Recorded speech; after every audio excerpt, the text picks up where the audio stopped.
A Dialogue of Comfort Against Tribulation by St. Thomas More.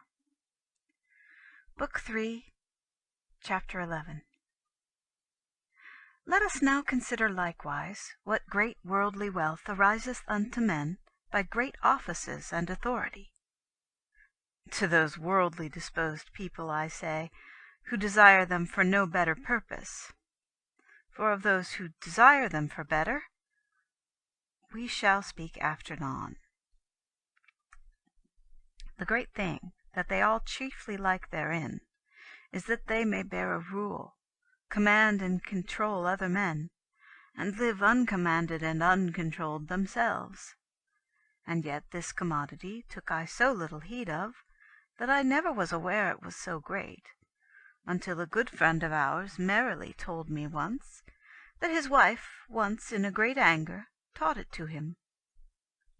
For when her husband had no desire to grow greatly upward in the world, nor would labour for office of authority, and beside that forsook a right worshipful office when it was offered him, she fell in hand with him, he told me, and she all berated him, and asked him, "What will you do, that you will not put yourself forth as other folk do? Will you sit by the fire and make goslings in the ashes with a stick, as children do? Would God I were a man!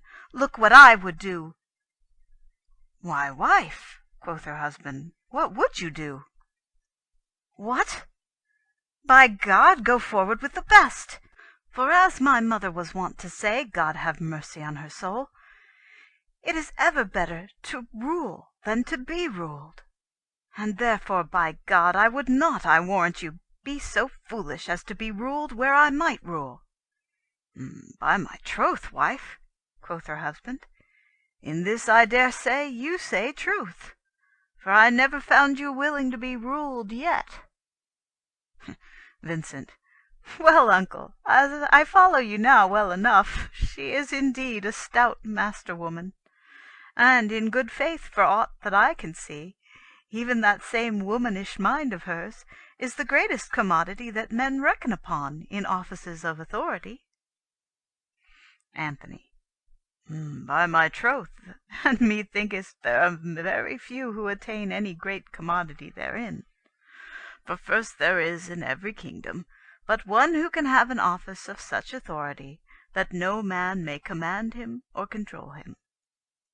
No officer can stand in that position but the king himself. He only, uncontrolled or uncommanded, may control and command all. Now of all the rest, each is under him. And yet almost every one is under more commanders and controllers too than one. And many a man who is in a great office commandeth fewer things and less labour to many men who are under him, than some one that is over him commandeth him alone. Yet it doth them good, uncle, that men must make courtesy to them, and salute them with reverence, and stand bareheaded before them, or unto some of them, peradventure, kneel too." "Well, cousin, in some part they do but play at gleek. They receive reverence, and to their cost they pay honour again therefore. For except, as I said, a king alone, the greatest in authority under him, receiveth not so much reverence from any man, as according to reason, he himself doth honour to the king. Nor 20 men's courtesies do him not so much pleasure as his own, once kneeling doth him pain, if his knee hap to be sore.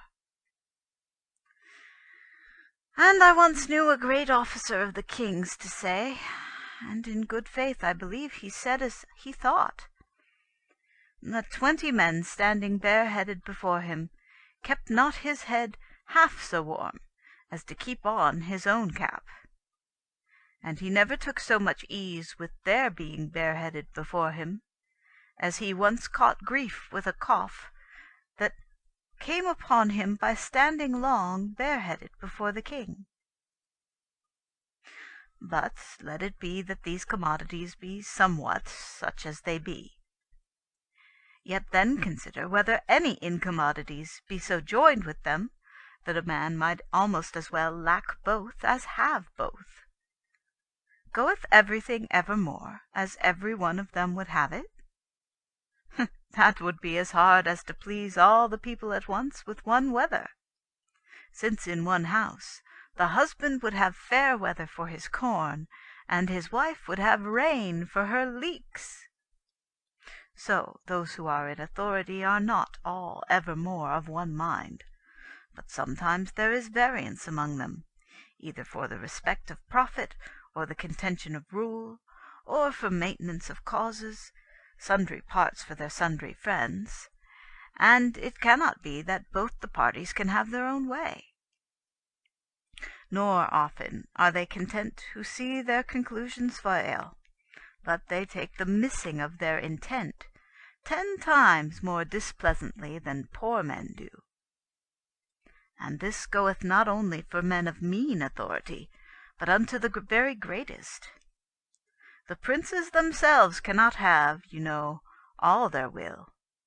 For how would it be possible, since almost every one of them would, if he could, be lord over all the rest?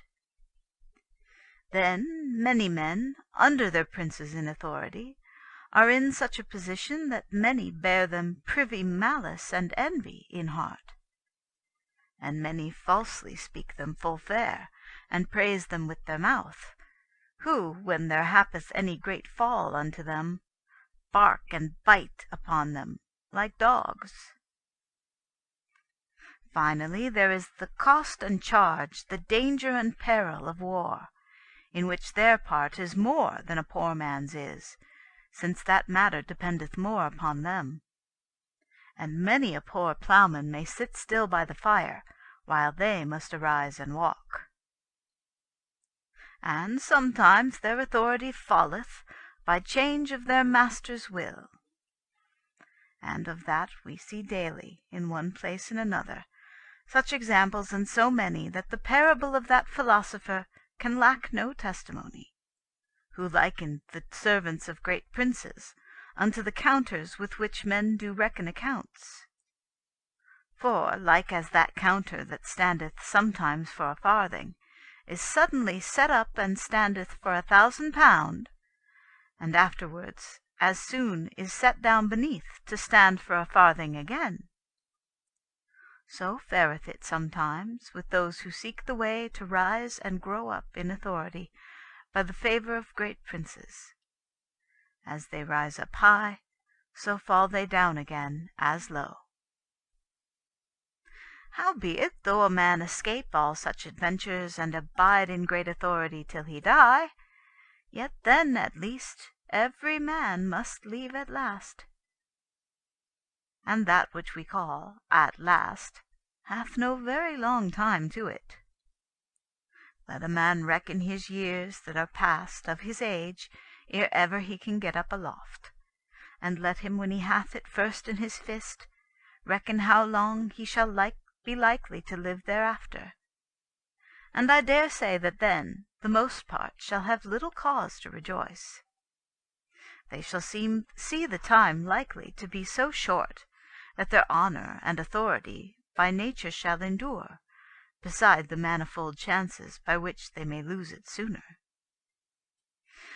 And then, when they see that they must needs leave it, the thing which they did much more set their hearts upon than ever they had reasonable cause, what sorrow they take for it, that shall I not need to tell you.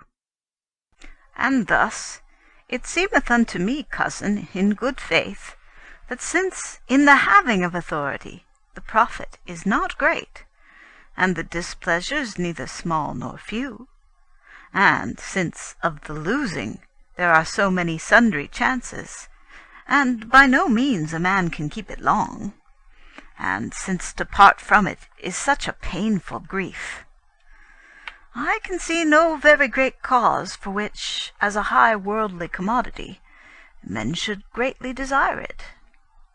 Chapter 12.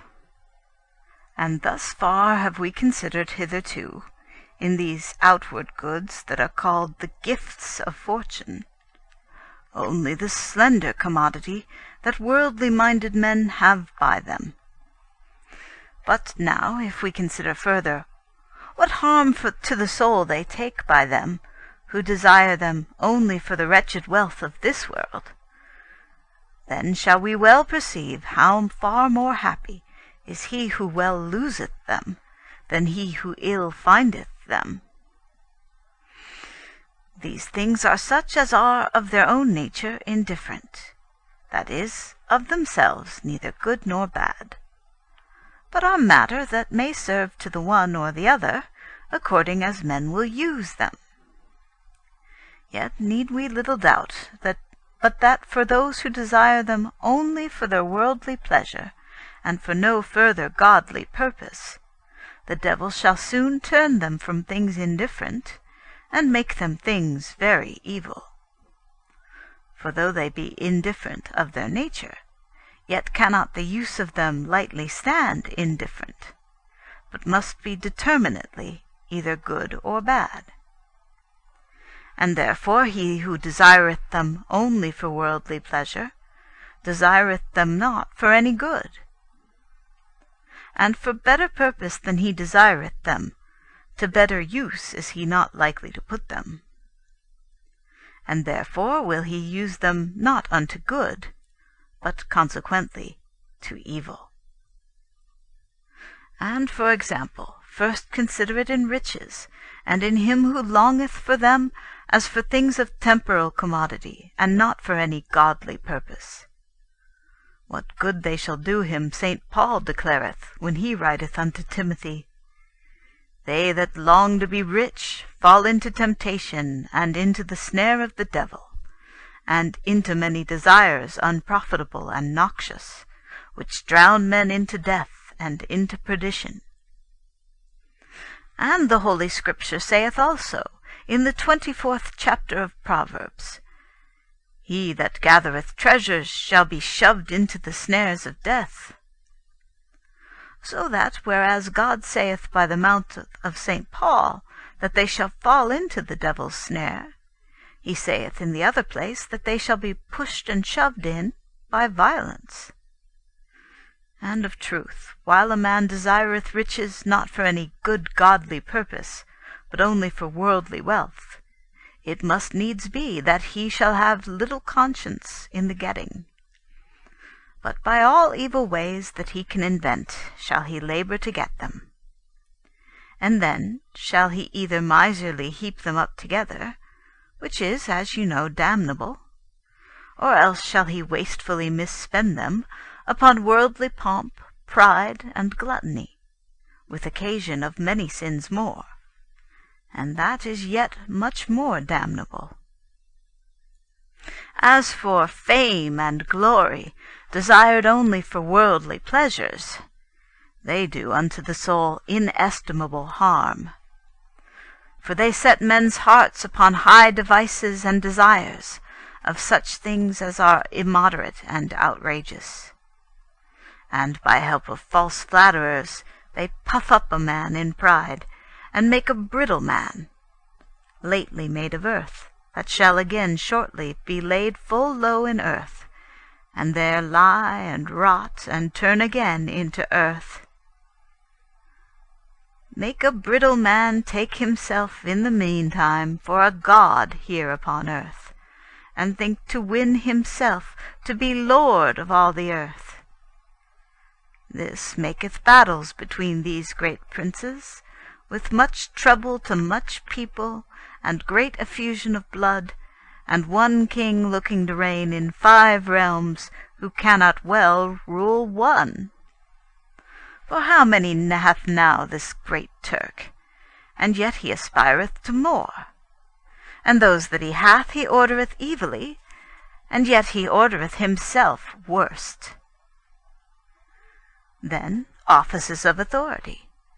If men desire them only for their worldly fancies, who can look that ever they shall occupy them well, and not rather abuse their authority, and do thereby great hurt? For then shall they fall from indifference, and maintain false suits for their friends, and they shall bear up their servants, and such as depend upon them, with bearing down of other innocent folk, who are not so able to do hurt as easy to take harm. Then the laws that are made against malefactors shall they make, as an old philosopher said, to be much like unto cobwebs, in which the little gnats and flies stick still and hang fast, but the great humble-bees break them and fly quite through. And then the laws that are made as a buckler in the defence of innocence, those shall they make serve for a sword to cut and sore wound them with, and therewith wound they their own souls sore. And thus you see, cousin, that of all these outward goods which men call the goods of fortune, there is never one that, unto those who long for it, not for any godly purpose, but only for their worldly wealth, hath any great commodity to the body. And yet are they all, beside that, very deadly destruction unto the soul. End of chapters 11 and 12.